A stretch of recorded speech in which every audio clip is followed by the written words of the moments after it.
বন্ধুরা, আজকে আবার চলে এলাম তোমাদের কাছে নতুন একটা রেসিপি নিয়ে।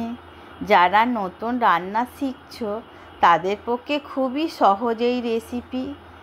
আজকে কোনো রিচ ঝাল মশলার রান্না নয়, আজকে বানাবো একদমই কম ঝাল মশলা দিয়ে লাউ চিংড়ি। লাউ চিংড়ি বানানোর জন্য বাজার থেকে যে গোল গোল লাউগুলো পাওয়া যায় সেইগুলো নিয়ে নেবে। গোল লাউগুলো খুব নরম ও টেস্টি হয়।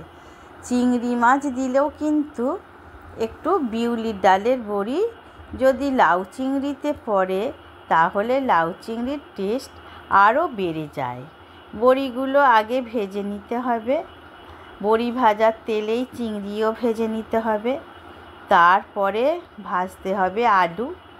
লাল লাল করে আলু ভাজার দরকার নেই, অল্প ভাজা হয়ে গেলে লাউগুলো দিয়ে দিতে হবে এবং স্বাদ মতো নুন দিয়ে একটু ঢাকা দিয়ে লাউ একটু নরম হতে দিতে হবে। তারপর আদা, মৌরি, কাঁচা লঙ্কা বাটা ও কয়েক টুকরো কাঁচা লঙ্কা, হলুদ গুঁড়ো দিয়ে হাফ মিনিটের মতো কষিয়ে নিয়ে জল দিয়ে দিতে হবে। ভাজা বড়িও সঙ্গে সঙ্গে দিয়ে দিতে হবে, কারণ বড়ি একটু সেদ্ধ হতে সময় লাগে।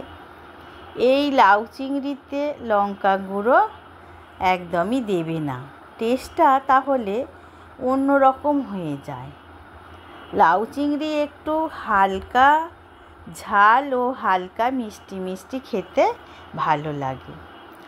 আলু, লাউ ও বড়ি সেদ্ধ হয়ে গেলে পাঁচফোড়ন ও তেজপাতা অল্প তেলে ভেজে সাম্বার দিয়ে দিতে হবে এবং স্বাদ মতো চিনি ও চিংড়ি মাছ দিয়ে 1 মিনিট মতো ফোটালেই হয়ে যাবে আমাদের লাউ চিংড়ি। গরম ভাতের সাথে এই লাউ চিংড়ি খেতে খুবই ভালো লাগে। এই লাউ বাটা মাছ দিয়েও রান্না করা যায় একই পদ্ধতিতে, তাতে একটু ঝোল রাখতে হয়। এই রেসিপিটাকে লাউ ঝোল বলা হয়। অনেকে লাউ পছন্দ করে না, কিন্তু প্লিজ বন্ধুরা, আমার রেসিপি ফলো করে রান্নাটা করবে, দেখবে যে পছন্দ করে না সেও চুপচাপ খেয়ে নেবে।